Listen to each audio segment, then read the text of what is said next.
Hello everyone, welcome to quiz GK 360। दोस्तों, आज के इस वीडियो में हम देखने वाले हैं वीकली करंट अफेयर के 2023 के 27 नवंबर से 3 दिसंबर 2023 तक के करंट अफेयर्स के कुछ महत्वपूर्ण सवालों को। तो शुरू करते हैं आज के पहले सवाल से। देश की पहली एयरपोर्ट महिला फायर फाइटर कौन बनी है? तो ये बनी है Disha Nayak. Answer option number B होगा, दिशा नायक। 28 नवंबर को गोवा की Disha Nayak aerodrome rescue and fire fighting force यानी ARFF का हिस्सा बनने वाली पहली भारतीय महिला बन गई हैं। दिशा ने क्रैश फायर टेंडर संचालन के क्षेत्र में सफलता हासिल कर नया रिकॉर्ड बनाया है। दिशा गोवा में मनोहर इंटरनेशनल एयरपोर्ट की ARFF टीम में कार्यरत हैं। उन्होंने क्रैश फायर टेंडर का संचालन करने के लिए तमिलनाडु के नमक्कल से 6 महीने के लिए ट्रेनिंग ली है। दिशा नायक साल 2021 में अग्निशमन विभाग में शामिल हुई थी। ARFF एक अग्निशमन है जो विमान दुर्घटनाओं और आपातकालीन स्थिति में बचाव का काम करती है। मध्य प्रदेश का सबसे बड़ा टाइगर रिजर्व कौन बना है? तो इसका आंसर है option number A, Rani Durgavati tiger reserve. 26 नवंबर को केंद्र सरकार ने मध्य प्रदेश के दमोह जिले में स्थित रानी दुर्गावती टाइगर रिजर्व को लेकर एक नोटिफिकेशन जारी किया है। इसके मुताबिक नौरादेई सेंचुरी को मिलाने के बाद यह प्रदेश का सबसे बड़ा टाइगर रिजर्व बन गया है। दोनों सेंचुरी के कोर एरिया के बाघों को मिलाकर यहाँ कुल 28 बाघों का मूवमेंट है। यह प्रदेश का इकलौता टाइगर रिजर्व है जिसका कुल एरिया 2339 वर्ग किलोमीटर है। मध्य प्रदेश की राजधानी भोपाल है और इसके मुख्यमंत्री शिवराज सिंह चौहान हैं। मंगूभाई सी पटेल मध्य प्रदेश के राज्यपाल हैं। अबू धाबी ग्रैंड प्रिक्स 2023 किसने जीता है? तो इसका आंसर है option number A, max Verstappen. Abu Dhabi में फार्मूला 1 रेस के ग्रैंड प्रिक्स फाइनल का आयोजन किया गया। इस टूर्नामेंट में रेड बुल के मैक्स वर्स्टेपन ने रेस चैंपियनशिप जीतकर ट्रॉफी अपने नाम की है। मैक्स वर्स्टेपन एक ही चैंपियनशिप में 1000 रेसिंग लैप्स कंप्लीट करने वाले पहले ड्राइवर भी बन गए हैं। उन्होंने रिकॉर्ड 575 अंक बनाए हैं और इस साल के आखिरी तक 86.4% की दर के साथ रिकॉर्ड जीत हासिल की है। Formula 1 Abu Dhabi grand prix की कुल 22 रेसेस में से मैक्स वर्स्टेपन ने 19 रेसें जीती हैं। रेड बुल के सर्जियो पेरेज ओवरऑल 2 रेस जीतने के साथ दूसरे नंबर पर रहे हैं। फार्मूला 1 ग्रैंड प्रिक्स की पहली रेस का आयोजन 3 से 5 मार्च 2023 तक बहरीन में हुआ था।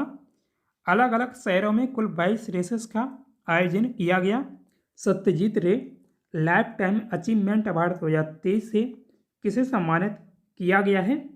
तो इसका आंसर है option number B, Michael Douglas. 28 नवंबर को गोवा के पणजी में 10 दिवसीय 54वें international film festival of India यानी IFFI 2023 का समापन हुआ है। इस फिल्म महोत्सव में हॉलीवुड एक्टर माइकल डगलस को सत्यजीत रे लाइफ टाइम अचीवमेंट अवार्ड से सम्मानित किया गया है। गोवा के मुख्यमंत्री प्रमोद सावंत और बॉलीवुड एक्टर आयुष्मान खुराना ने माइकल डगलस को इस अवार्ड से सम्मानित किया है। माइकल को 2 अकादमी पुरस्कार, 5 गोल्डन ग्लोबल पुरस्कार, 1 प्राइम टाइम एमी पुरस्कार, सेसिल बी डेमिल पुरस्कार और AFAI lifetime achievement award मिले हैं। माइकल डगलस को साल 1984 की romantic adventure comedy film Romancing the Stone से पहचान मिली थी। मार्वल की फिल्मों में माइकल डगलस ने Antman 2015, Antman and the Wasp 2018, Avengers Endgame 2019 में हैंक पिम की भूमिका निभाई है। माइकल ने the Sentinel, the Jewel of the Nile, the China Syndrome जैसी हिट फिल्में बनाई हैं। IFFI 2023 में जर्मनी फिल्म एंडलेस बॉर्डर को बेस्ट फिल्म के लिए गोल्डन पीकॉक अवार्ड मिला है। वेब सीरीज पंचायत 2 को बेस्ट OTT पुरस्कार से सम्मानित किया गया है। साल 1952 में स्थापित IFFI एशिया के प्रमुख फिल्म महोत्सवों में से एक है। सिनेमा की दुनिया में यादगार और बेहतरीन फिल्में बनाने के लिए सत्यजीत रे अवार्ड दिया जाता है। यह पुरस्कार भारतीय फिल्म डायरेक्टर सत्यजीत रे की याद में दिया जाने वाला अवार्ड है। हाल ही में दुनिया का 8वां अजूबा कौन बना है? तो इसका आंसर है अंकोर वाट मंदिर, ऑप्शन नंबर सी। कंबोडिया में स्थित अंकोर वाट इटली के पोम्पेई को पछाड़कर दुनिया का 8वां अजूबा बन गया है। अंकोर वाट मंदिर कंबोडिया के सियम रीप के उत्तरी प्रांत में स्थित है। मंदिर का निर्माण 12वीं शताब्दी की शुरुआत में खमेर राजा सूर्यवर्मन द्वितीय के द्वारा किया गया था और इसका पूर्ण कार्य जयवर्मन 7 द्वारा किया गया। अंकोर वाट मंदिर हिंदू धर्म के भगवान विष्णु को समर्पित था, लेकिन ऐसा कहा जाता है कि बाद में ये बौद्ध मंदिर बन गया है। यह दुनिया का सबसे बड़ा मंदिर है और करीब 500 एकड़ के क्षेत्र में फैला है। कंबोडिया ने 19 नवंबर 1953 को फ्रांस से स्वतंत्रता प्राप्ति की और तब से अंकोर वाट को अपने नियंत्रण में कर लिया। इसे 1992 में यूनेस्को की विश्व धरोहर सूची में शामिल किया गया था। किस विमान ने पहली बार कुकिंग ऑयल के इस्तेमाल से उड़ान भरी है? तो इसका आंसर है ऑप्शन नंबर बी, बोइंग 787। 28 नवंबर को पहली बार किसी प्लेन ने कुकिंग ऑयल को फ्यूल के तौर पर इस्तेमाल करके उड़ान भरी है। Virgin Atlantic Boeing 787 Dreamliner plane ने लंदन के हीथ्रो एयरपोर्ट से उड़ान भरी है और अटलांटिका महासागर को पार करके न्यूयॉर्क के JFK एयरपोर्ट पर पहुंचा है। वर्जिन अटलांटिका दुनिया का 100% पहला 100% सस्टेनेबल एविएशन फ्यूल से उड़ान भरने वाला कॉमर्शियल प्लेन संचालित कर रहा है। इस प्लेन में वर्जिन अटलांटिका के फाउंडर रिचर्ड ब्रेंसन और परिवहन सचिव मार्क हार्पर मौजूद रहे। इस फ्लाइट में इस्तेमाल किए गए कुकिंग ऑयल को 100% सस्टेनेबल एविएशन फ्यूल कहा जाता है। इस कुकिंग ऑयल को रिन्यूएबल बायोमास और पेट्रोलियम के कचरे से तैयार किया जाता है। एडवांस एयरक्राफ्ट में इसे जेट ईंधन के तौर पर 50% मात्रा के साथ केरोसिन के साथ मिलाकर इस्तेमाल किया जा सकता है। वर्जिन अटलांटिका की स्थापना 1984 में हुई थी और इसका हेडक्वार्टर लंदन UK में स्थित है। स्पेन के दोबारा प्रधानमंत्री कौन बने हैं? तो इसका आंसर है option number B, Pedro Sanchez. Spain के कार्यवाहक प्रधानमंत्री पेड्रो सांचेज को दोबारा प्रधानमंत्री निर्वाचित किया गया है। वे एक समाजवादी यानी स्पेनिश सोशलिस्ट वर्कर्स पार्टी के नेता हैं। यूरोपीय देश स्पेन की राजधानी मैड्रिड और इसकी आधिकारिक मुद्रा यूरो है। न्यूजीलैंड के प्रधानमंत्री क्रिस्टोफर लक्सन बने हैं और इक्वाडोर के राष्ट्रपति डेनियल नोबोआ बने हैं। मालदीव के नए राष्ट्रपति मोहम्मद मुई उज्जू बने हैं। 26वीं बार विश्व बिलियर्ड्स चैंपियनशिप का खिताब किसने जीता है? तो इसका आंसर है option number B, Pankaj Advani. 21 नवंबर को कतर की राजधानी दोहा में IBSF वर्ल्ड बिलियर्ड्स चैंपियनशिप का फाइनल खेला गया। इसमें भारतीय बिलियर्ड्स पंकज आडवाणी ने सौरभ कोठारी को 1416 अंकों से हरा दिया है। पंकज आडवाणी ने 26वीं बार वर्ल्ड चैंपियनशिप का खिताब जीता है। उन्होंने कैरियर का पहला वर्ल्ड टाइटल साल 2003 में अपने नाम किया था। साल 2005 में पहली बार वर्ल्ड बिलियर्ड्स चैंपियनशिप का खिताब जीता था।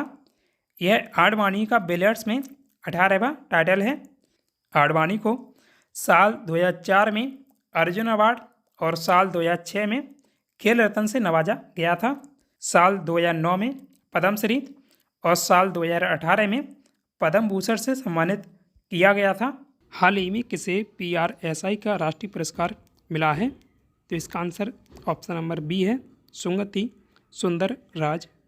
यह कार्यक्रम नई दिल्ली में हुआ। 42वें भारत अंतर्राष्ट्रीय व्यापार मेले के समापन समारोह में किस राज्य को स्वर्ण पदक से सम्मानित किया गया है? तो इसका आंसर है ऑप्शन नंबर बी, उड़ीसा को। भारत अंतर्राष्ट्रीय व्यापार मेले 2023 के 42वें संस्करण के समापन समारोह में राज्यों की श्रेणी में उड़ीसा को स्वर्ण, असम को रजत और राजस्थान को कांस्य पदक मिला है। जबकि स्वच्छ पवेलियन श्रेणी में पंजाब को स्वर्ण, हरियाणा को रजत पदक और छत्तीसगढ़ को कांस्य पदक से सम्मानित किया गया है।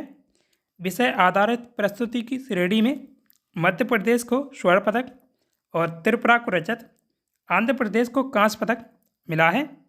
इसमें बिहार और केरल भागीदारी राज्य रहे थे। दिल्ली, जम्मू कश्मीर, झारखंड, महाराष्ट्र और उत्तर प्रदेश फोकस राज्य रहे। भारत अंतर्राष्ट्रीय व्यापार मेले की शुरुआत 1980 में हुई थी। भारत में हर साल संविधान दिवस कब मनाया जाता है? तो इसका आंसर है ऑप्शन नंबर ए 26 नवंबर को। भारत का संविधान दुनिया का सबसे बड़ा लिखित संविधान है। भारतीय संविधान के जनक डॉक्टर भीमराव अंबेडकर हैं। उन्होंने संविधान को 2 साल 11 महीने 18 दिन में लिखा था। 26 नवंबर 1949 को संविधान सभा द्वारा भारत के संविधान को अपनाया गया था। 26 जनवरी 1950 को इसे लागू किया गया था। साल 2015 के बाद से 26 नवंबर को संविधान दिवस के रूप में मनाया जाता है। इससे पहले इस दिन को कानून दिवस के रूप में मनाया जाता था। किस केंद्रीय मंत्री ने वाराणसी के रविदास घाट पर गेल के फ्लोटिंग सीएनजी और मोबाइल रिफ्यूलिंग यूनिट यानी एमआरआई स्टेशन का उद्घाटन किया है? तो इसका आंसर है option number B Hardeep Singh Puri. Hardeep Singh Puri केंद्रीय पेट्रोलियम, प्राकृतिक गैस, आवासन और शहरी कार्य मंत्री हैं। करीब 18 करोड़ रुपए की लागत से विकसित यह विश्व का पहला फ्लोटिंग या तैरता सीएनजी स्टेशन है। इसे गैस अथॉरिटी ऑफ इंडिया यानी गेल के द्वारा विकसित किया गया है। सीएनजी किसी भी तापमान में गैस रहती है, इसलिए सीएनजी का इस्तेमाल वाहनों और इंडस्ट्रीज में किया जाता है। गेल भारत की सबसे बड़ी गैस उत्खनन कंपनी है, जिसकी स्थापना साल 1984 में हुई थी। खेलो इंडिया पैरा गेम्स का पहला संस्करण कहाँ आयोजित किया जाएगा? तो इसका आंसर है ऑप्शन नंबर बी नई दिल्ली में। इस इवेंट में 32 राज्यों और केंद्र शासित प्रदेशों के 1350 से अधिक पैरा एथलीट भाग लेंगे। साल 2018 से अब तक 11 खेलो इंडिया गेम्स का आयोजन किया जा चुका है। इनमें 5 खेलो इंडिया यूथ गेम्स और 3 खेलो इंडिया यूनिवर्सिटी गेम्स और 3 खेलो इंडिया विंटर्स गेम्स शामिल हैं। खेलो इंडिया पैरा गेम्स की जर्सी और लोगों का उद्घाटन किसने किया है? तो इसका आंसर है option number A Anurag Thakur. 26 नवंबर को केंद्रीय युवा कार्यक्रम और खेल मंत्री अनुराग ठाकुर ने दिल्ली में खेलो इंडिया पैरा गेम्स 2023 की जर्सी और लोगों का उद्घाटन किया है। ये गेम्स 10 दिसंबर से 17 दिसंबर 2023 तक नई दिल्ली में आयोजित किए जाएंगे। खेलो इंडिया पैरा गेम्स 2023 में कुल 7 खेलों की प्रतियोगिताएं आयोजित की जाएंगी। इनमें पैरा एथलेटिक्स, पैरा निशानेबाजी, पैरा तीरंदाजी, पैरा फुटबॉल, पैरा बैडमिंटन और पैरा टेबल टेनिस और पैरा वेट लिफ्टिंग शामिल हैं। खेलो इंडिया पैरा गेम्स का शुभंकर उज्ज्वला या गौरैया है। सुप्रीम कोर्ट परिसर में डॉक्टर भीमराव अंबेडकर की मूर्ति का अनावरण किसके द्वारा किया गया है? तो इसका आंसर है ऑप्शन नंबर बी राष्ट्रपति द्रौपदी मुर्मू। 26 नवंबर को संविधान दिवस के मौके पर सुप्रीम कोर्ट में राष्ट्रपति द्रौपदी मुर्मू ने डॉक्टर भीमराव अंबेडकर की मूर्ति का अनावरण किया है। इस मौके पर भारत के मुख्य न्यायाधीश डी.वाई. चंद्रचूड़ और केंद्रीय कानून मंत्री अर्जुन राम मेघवाल मौजूद रहे। भारत का संविधान दुनिया का सबसे बड़ा लिखित संविधान है। सुप्रीम कोर्ट परिसर में स्थापित डॉक्टर भीमराव अंबेडकर की मूर्ति 7 फीट ऊंची है। आईसीसी पुरुष अंडर 19 क्रिकेट विश्व कप 2024 का आयोजन किस देश में किया जाएगा? तो इसका आंसर ऑप्शन नंबर बी है दक्षिण अफ्रीका। आईसीसी पुरुष अंडर 19 क्रिकेट विश्व कप 2024 का आयोजन अब श्रीलंका की बजाय दक्षिण अफ्रीका में किया जाएगा, क्योंकि अभी हाल ही में श्रीलंकाई क्रिकेट बोर्ड को आईसीसी ने निलंबित कर दिया था, जिसके बाद यह फैसला लिया गया है। इसका आखिरी आयोजन 2022 में वेस्ट इंडीज में हुआ था, जहां भारत ने 5वीं बार खिताब जीता था। भारतीय स्टेट बैंक यानी SBI के प्रबंध निदेशक कौन बने हैं? तो इसका आंसर ऑप्शन नंबर बी है, विनय एम टोंसे। विनय एम टोंसे को 2 साल के लिए SBI का प्रबंध निदेशक या MD नियुक्त किया गया है। उन्हें 30 नवंबर 2025 तक इस शीर्ष पद पर नियुक्त किया गया है। SBI देश की सबसे बड़ी सार्वजनिक क्षेत्र की बैंक है। SBI की स्थापना 1 जुलाई 1955 को हुई थी और इसका मुख्यालय मुंबई, महाराष्ट्र में स्थित है। SBI के अध्यक्ष दिनेश कुमार खरा हैं। इडेमिसु एशिया टैलेंट कप 2024 में भारत का प्रतिनिधित्व कौन करेंगे? तो इसका आंसर है option number B, Rakshit Shrihari Dave. Bharat के rider Rakshit Shrihari Dave Idemitsu Asia talent cup 2024 में देश का प्रतिनिधित्व करेंगे। रक्षित दवे को पहली बार 2018 में इडेमिसु होंडा इंडिया टैलेंट हंट कार्यक्रम में पहचान मिली थी और 2019 में उन्होंने अपने पेशेवर रेसिंग कैरियर की शुरुआत की। मलेशिया के सेपांग सर्किट में चयन प्रतियोगिता का आयोजन हुआ, जहां 89 राइडर के ग्रुप में इस चुनौतीपूर्ण प्रतियोगिता में मुकाबले के लिए चुना गया है। एशिया टैलेंट कप एक मोटरसाइकिल रोड रेसिंग प्रतियोगिता है। यह प्रतियोगिता डोरना द्वारा आयोजित की जाती है, जो ग्रैंड प्रिक्स मोटरसाइकिल रेसिंग और सुपर बाइक विश्व चैंपियनशिप को भी नियंत्रित करती है। एशिया टैलेंट कप की शुरुआत हुई थी 2014 में। इडेमिसु एशिया टैलेंट कप का मुख्य प्रायोजक है। किस राज्य ने घोल मछली को राजकीय मछली घोषित किया है? तो इसका आंसर है ऑप्शन नंबर बी, गुजरात ने। 22 नवंबर को गुजरात के अहमदाबाद शहर में 2 दिवसीय वैश्विक मत्स्य पालन सम्मेलन 2023 का समापन हुआ। इस दौरान CM भूपेंद्र पटेल ने घोल मछली को गुजरात की राज्य मछली घोषित किया है। यह भारत में पाई जाने वाली सबसे बड़ी मछलियों में से एक है। घोल मछली की कीमत 5 लाख रुपये होती है। सुनहरे भूरे रंग की यह मछली भारत में महाराष्ट्र और गुजरात के समुद्री इलाकों में पाई जाती है। साल 2024 के लिए किस देश को इंटरनेशनल शुगर ऑर्गेनाइजेशन यानी ISO का अध्यक्ष चुना गया है? तो इसका आंसर ऑप्शन नंबर बी है, भारत को। 24 नवंबर को नई दिल्ली में इंटरनेशनल शुगर ऑर्गेनाइजेशन ने 63वीं परिषद बैठक का आयोजन किया। इसमें ISO ने भारत को साल 2024 के लिए ऑर्गेनाइजेशन का अध्यक्ष बनाने की घोषणा की है। भारतीय खाद्य सचिव संजीव चोपड़ा ने बताया कि भारत साल 2024 में ISO की अपनी अध्यक्षता की अवधि के दौरान सभी सदस्य देशों से समर्थन और सहयोग चाहता है। भारत दुनिया में चीनी का सबसे बड़ा उपभोक्ता और दूसरा सबसे बड़ा उत्पादक है। भारत की हर साल औसत घरेलू चीनी खपत लगभग 278.5 लाख टन है। देश में 394 लाख मीट्रिक टन सालाना चीनी का उत्पादन किया जाता है। ग्लोबल मार्केट में भारत की 15% हिस्सेदारी चीनी खपत और चीनी उत्पादन में 20% हिस्सेदारी है। ISO में 90 देश शामिल हैं, जिसका हेडक्वार्टर लंदन UK में स्थित है।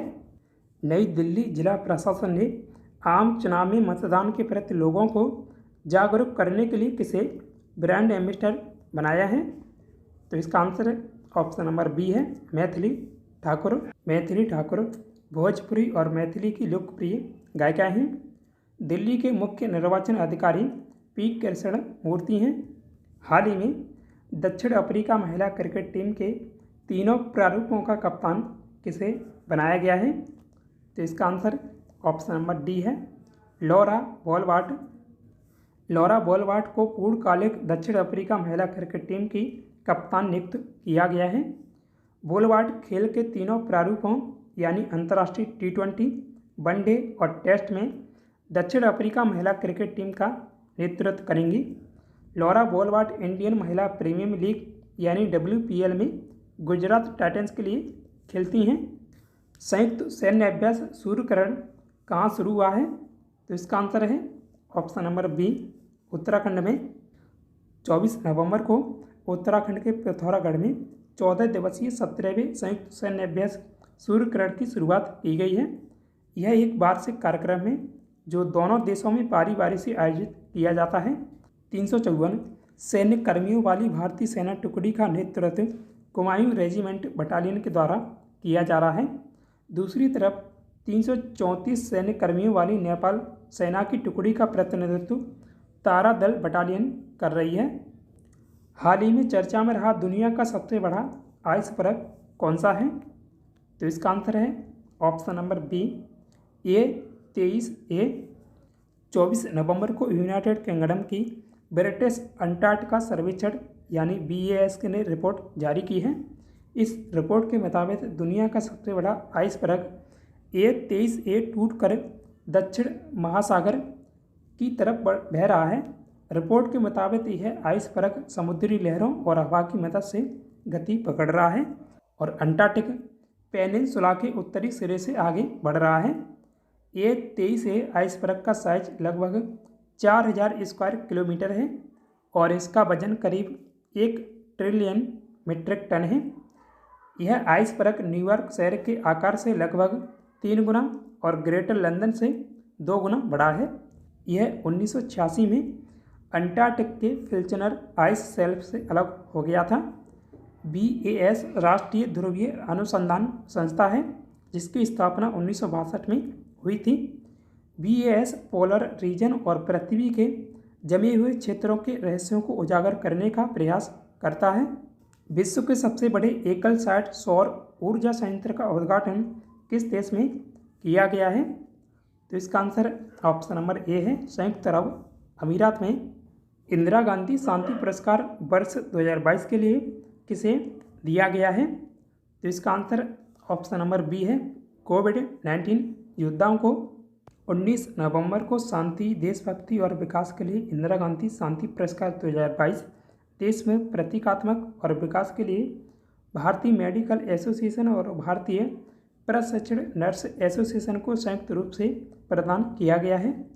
पूर्व उपराष्ट्रपति M हामिद अंसारी ने इंडियन मेडिकल एसोसिएशन के अध्यक्ष शरद कुमार अग्रवाल और trend nurses association of India के अध्यक्ष रॉय के जॉर्ज को यह पुरस्कार प्रदान किया है। इंदिरा गांधी शांति पुरस्कार की शुरुआत 1986 में हुई थी। पंजाबी साहित्य के लिए दहान पुरस्कार पाने वाली पहली महिला कौन बनी है? तो इसका आंसर ऑप्शन नंबर B है, दीप्ति बबूता। बबूता को उनके लघु कहानी संग्रह भूख यौन सह लेंदी है या हंगर ब्रीथ्स लाइक दिस के लिए पुरस्कार मिला है। दहान पुरस्कार पंजाबी साहित्य में उत्कृष्टता के लिए कनाडा भारत शिक्षा सोसाइटी द्वारा दिया जाने वाला एक वार्षिक पुरस्कार है। इस पुरस्कार का नाम कनाडाई पंजाबी व्यवसायी वजर सिंह दहान के नाम पर रखा गया है। राष्ट्रपति द्रौपदी मुर्मू को किस राज्य या केंद्र शासित प्रदेश का नया मतदाता पहचान पत्र मिला है? तो इसका आंसर ऑप्शन नंबर B है, नई दिल्ली का।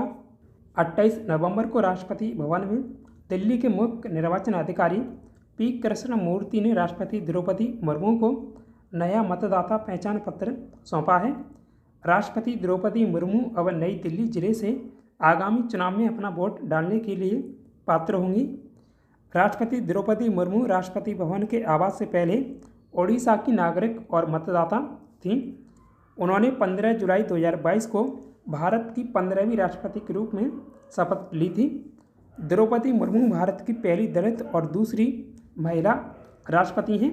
वह मई 2015 से जुलाई 2021 तक झारखंड की 8वीं राज्यपाल भी रही थी। पाकिस्तान के सर्वोच्च नागरिक सम्मान से सम्मानित होने वाले चौथे भारतीय कौन बने हैं? तो इसका आंसर ऑप्शन नंबर B है, डॉक्टर सैयदना मुफद्दल सैफुद्दीन। मुंबई स्थित इस्लाम के दाऊदी बोहरा संप्रदाय के प्रमुख डॉक्टर सैयदना मुफद्दल सैफुद्दीन को पाकिस्तान के सर्वोच्च नागरिक सम्मान निशान पाकिस्तान से सम्मानित किया जाएगा। वह पाकिस्तान के सर्वोच्च नागरिक पुरस्कार से सम्मानित होने वाले चौथे भारतीय हैं। मोरारजी देसाई पाकिस्तान के सर्वोच्च नागरिक पुरस्कार से सम्मानित होने वाले पहले भारतीय थे। उन्हें 1990 में यह सम्मान दिया गया था। कोलकाता नाइट राइडर्स ने अपना नया मेंटर किसे नियुक्त किया है? तो इसका आंसर है ऑप्शन नंबर डी, गौतम गंभीर को। पूर्व भारतीय बल्लेबाज गौतम गंभीर को कोलकाता नाइट राइडर्स ने अपना नया मेंटर नियुक्त किया है। केकेआर के पूर्व कप्तान गौतम गंभीर मुख्य कोच चंद्रकांत पंडित के साथ मिलकर काम करेंगे। गंभीर 2011 से 2017 तक केकेआर के सदस्य रहे हैं और उन्होंने 2012-2014 में टीम को खिताब भी दिलाया था। एशिया के सबसे बड़े ओपन एयर वार्षिक व्यापार मेले बाली यात्रा का उद्घाटन किस राज्य में किया गया है? तो इसका आंसर होगा ऑप्शन नंबर सी, उड़ीसा में। बाली यात्रा को एशिया के सबसे बड़े खुले व्यापार मेले में से एक माना जाता है। यह त्यौहार उड़ीसा में कटक शहर में महानदी के गड़गड़िया घाट पर आयोजित किया जाता है। कार्तिक पूर्णिमा ये जो नवंबर दिसंबर में पड़ती है पर शुरू होता है। यह त्यौहार 4 दिसंबर तक चलेगा। सिखों के 9वें गुरु तेग बहादुर सिंह का शहीद दिवस हर साल किस दिन मनाया जाता है?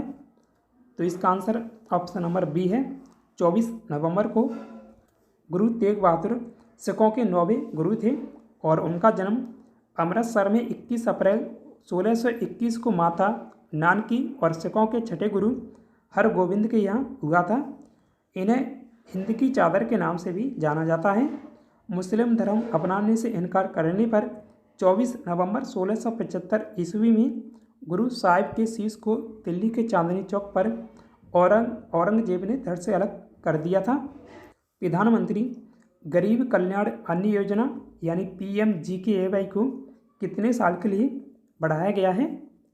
तो इसका आंसर ऑप्शन नंबर बी है, 5 साल के लिए। PM नरेंद्र मोदी ने कैबिनेट बैठक के दौरान प्रधानमंत्री गरीब कल्याण अन्न योजना यानी PMGKY को 5 साल के लिए एक्सटेंड कर दिया है। PMGKY के तहत गरीबों को 5 किलोग्राम राशन मुफ्त मिलता है। बजट 2023-24 में PMGKY को 2 लाख करोड़ रुपए का बजट आवंटित किया गया था। इस स्कीम को 5 साल के लिए एक्सटेंड करने के बाद 11.80 लाख करोड़ रुपए लागत है। PMGKY को 30 जून 2020 को शुरू किया गया था। इसकी अवधि दिसंबर 2023 में पूरी हो रही थी। इस योजना के तहत देश के 81.35 करोड़ गरीबों को मुफ्त राशन मिलता है। 1 जनवरी 2024 से एक्सटेंड मोड पर आ जाएगी। नेशनल फूड सिक्योरिटी एक्ट के तहत PMGKY से मुफ्त राशन बांटा जाता है। इस योजना को भारत के सभी राज्यों और केंद्र शासित प्रदेशों में लागू किया गया है। मार्लोन सैमुअल्स पर ICC ने कितने साल के लिए बैन लगाया है? तो इसका आंसर है ऑप्शन नंबर सी, 6 साल के लिए। 23 नवंबर को इंटरनेशनल क्रिकेट काउंसिल यानी ICC ने वेस्ट इंडीज के पूर्व क्रिकेटर मार्लोन सैमुअल्स पर 6 साल के लिए बैन लगाया है। सैमुअल्स को अमीरात क्रिकेट बोर्ड यानी ECB के एंटी करप्शन बोर्ड का उल्लंघन करने का दोषी पाया गया है। 42 साल के मार्लोन सैमुअल्स पर ICC ने साल 2008, 2014, 2015 में भी विभिन्न कारणों की वजह से बैन लगाया था। ICC ने साल 2021 में सैमुअल्स पर करप्शन के आरोप लगाए थे। मार्लोन सैमुअल्स ने साल 2019 के अबू धाबी T20 लीग के दौरान भ्रष्टाचार रोधी नियम तोड़े थे। भारत में किस देश ने अपना दूतावास बंद किया है? तो अफगानिस्तान के द्वारा बंद किया गया है। 23 नवंबर को अफगानिस्तान सरकार ने दिल्ली में स्थित अफगानिस्तान एजेंसी को हमेशा के लिए बंद कर दिया है। अफगानिस्तान सरकार ने बताया कि भारत सरकार की तरफ से मदद न मिलने की वजह से दूतावास को बंद किया जा रहा है। अफगानिस्तान की राजधानी काबुल है और इसकी मुद्रा अफगानी है। अफगानिस्तान के प्रधानमंत्री अब्दुल कबीर हैं। हाल ही में किस देश ने भारतीयों के लिए वीज़ा फ्री एंट्री की घोषणा की है? तो इसका आंसर ऑप्शन नंबर बी है, मलेशिया। 26 नवंबर को मलेशिया के प्रधानमंत्री अनवर इब्राहिम ने भारतीयों के लिए वीज़ा फ्री एंट्री की घोषणा की है। 1 दिसंबर से भारतीय पर्यटक बिना वीज़ा के मलेशिया घूम सकेंगे। मलेशियाई प्रधानमंत्री अनवर इब्राहिम ने बताया कि देश में भारतीयों के साथ चीनी पर्यटकों के लिए भी फ्री वीज़ा एंट्री शुरू की गई है। चीनी और भारतीय नागरिक 30 दिनों तक मलेशिया में वीज़ा फ्री रह सकते हैं। इससे पहले श्रीलंका और थाईलैंड भी भारतीय पर्यटकों के लिए वीज़ा फ्री एंट्री का ऐलान कर चुके हैं। भारतीय पर्यटकों के लिए 28 देशों में वीज़ा फ्री एंट्री सुविधा उपलब्ध है। भारत और किस देश के बीच संयुक्त प्रशिक्षण अभ्यास वज्र प्रहार 2023 मेघालय के उमरोई में आयोजित किया जा रहा है? तो इसका आंसर है ऑप्शन नंबर बी, अमेरिका। यह युद्धाभ्यास भारत और अमेरिका के बीच आयोजित किया जाता है। यह इसका 14वां संस्करण है जो 21 नवंबर से 11 दिसंबर 2023 तक चलेगा। मेघालय के उमरोई में फास्ट ट्रैक स्पेशल कोर्ट यानी FTSC स्कीम को कितने साल के लिए बढ़ाया है? तो इसका आंसर है ऑप्शन नंबर ए, 3 साल के लिए। 29 नवंबर को नई दिल्ली में कैबिनेट बैठक के दौरान प्रधानमंत्री नरेंद्र मोदी ने फास्ट ट्रैक स्पेशल कोर्ट यानी FTSC को 3 साल के लिए एक्सटेंड करने की मंजूरी दे दी है। सेंट्रल स्पॉन्सर्ड स्कीम यानी CSS के तहत FTSC को 1 अप्रैल 2023 से 31 मार्च 2026 तक जारी रखने की मंजूरी दी गई है। फास्ट ट्रैक कोर्ट को आगामी 3 वर्षों तक जारी रखने के लिए 1952.23 करोड़ रुपए की अनुदान राशि दी जाएगी। केंद्र सरकार की ओर से 1207.24 करोड़ रुपए और राज्य सरकार से 744.99 करोड़ रुपए के रूप में अनुदान राशि दी जाएगी। इस योजना में केंद्र सरकार के हिस्से का वित्तीय पोषण निर्भया फंड से किया जाएगा। केंद्र सरकार ने आपराधिक कानून या संशोधन अधिनियम 2018 लागू किया, जिसमें दुष्कर्म के अपराधियों के लिए मृत्युदंड समेत कठोर सजाएं शामिल हैं। इसके बाद फास्ट ट्रैक स्पेशल कोर्ट को 2 अक्टूबर 2019 को शुरू किया गया था। 30 राज्यों और केंद्र शासित प्रदेशों ने इस योजना के तहत 414 पॉक्सो अदालतों समेत 761 FTSC की शुरुआत की है। इसके तहत लगभग 1,95,000 से ज़्यादा मामलों का निपटारा किया गया है। Colour coded stamp paper launch करने वाला देश का पहला राज्य कौन बना है? तो ये बना है पंजाब। पंजाब के मुख्यमंत्री भगवंत मान ने राज्य में अपने यूनिट स्थापित करने के लिए इच्छा रखने वाले उद्यमियों की सुविधा के लिए हरे रंग के स्टैम्प की शुरुआत करने का ऐलान किया है। पंजाब अब colour coded stamp paper launch करने वाला देश का पहला राज्य बन गया है। हरे रंग का स्टैम्प पेपर इस बात का प्रतीक होगा कि उद्योगपति पहले ही यूनिट स्थापित करने के लिए जरूरी मंजूरियों के लिए सारी फीस अदा कर चुके हैं। हाल ही में फिनो पेमेंट बैंक के अध्यक्ष के रूप में किसे नियुक्त किया गया है? तो इसका आंसर है रजत कुमार जैन, ऑप्शन नंबर सी।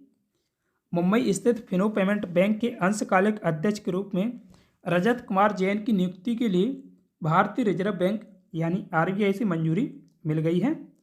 पेमेंट बैंक ने कहा है कि 24 नवंबर 2023 से 1 नवंबर 2025 तक के लिए मंजूरी मिल गई है। फिनो पेमेंट बैंक पूरी तरह से एक प्राइवेट बैंक है। इसके मालिक ऋषि गुप्ता हैं। फिनो पेमेंट्स बैंक की स्थापना 4 अप्रैल 2017 को हुई थी, लेकिन इसकी शुरुआत तो पहले ही हो चुकी थी 2007 में। इसका मुख्यालय नवी मुंबई में स्थित है। इसे जो मान्यता मिली है बैंक के रूप में वो 2017 में मिली है, लेकिन शुरुआत 2007 में हुई है। भारत और किस देश के बीच संयुक्त सैन्य अभ्यास राष्ट्र हिंद 2023 आयोजित किया जा रहा है? तो ये भारत और ऑस्ट्रेलिया के बीच आयोजित किया जाता है। आंसर ऑप्शन नंबर बी है, ऑस्ट्रेलिया। राष्ट्र हिंद 2023 का यह दूसरा संस्करण है जो 22 नवंबर से 6 दिसंबर 2023 तक ऑस्ट्रेलिया के पर्थ में आयोजित किया जा रहा है। संयुक्त सैन्य अभ्यास राष्ट्र हिंद 2022 में शुरू किया गया था। इसका पहला संस्करण राजस्थान के महाजन में आयोजित किया गया था। सो दोस्तों, आज के इस वीडियो में बस इतना ही। और आज का टेस्ट क्वेश्चन है, पौधों की वृद्धि मापने के लिए क्रेस्कोग्राफ का आविष्कार किस वैज्ञानिक द्वारा किया गया? तो इसका आंसर आप कमेंट में कमेंट करें। सो दोस्तों, आशा करता हूँ आपको वीडियो पसंद आया होगा। वीडियो को लाइक करें, साथ ही डेली ऐसी वीडियो पाने के लिए अपने क्विज GK 360 यूट्यूब चैनल को सब्सक्राइब भी कीजिएगा। Thanks for watching this video. जय हिंद, जय भारत।